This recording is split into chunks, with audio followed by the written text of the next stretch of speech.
Hi, and welcome to Interpersonal Communications Chapter 2. Chapter 2, I think, is one of the most fascinating chapters that we'll look at if you really take the time and see what it means to you.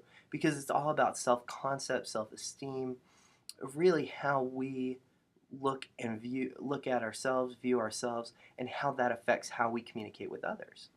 And this is one that I think is just really, really telling about who you are. Um, One thing that I've always been fascinated about is kind of the idea of how we communicate about ourselves and how that affects how others communicate about us in return.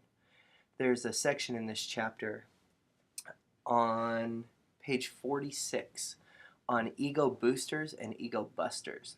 And just a really kind of simple activity that talks about who is it in our lives that build us up and who is it that tears us down.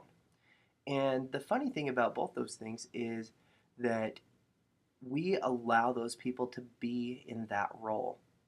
And it's an interesting thing to think about. The people who build us up.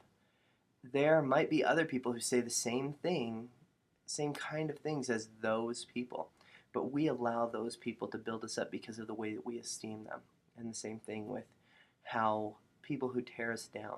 There might be some people who say negative things or um, things about us that aren't in the most positive light, that it kind of rolls off our back. But there are other people in our life that may say something that they don't mean negative in any way, that we allow them to have a negative impact on us. So just as you're going through this chapter and the exercises and the discussions, think really about you. Think about who you let affect you, who doesn't affect you, the things that you put upon yourselves and how that affects who you are. It really is an interesting chapter, I think. I hope you enjoy it.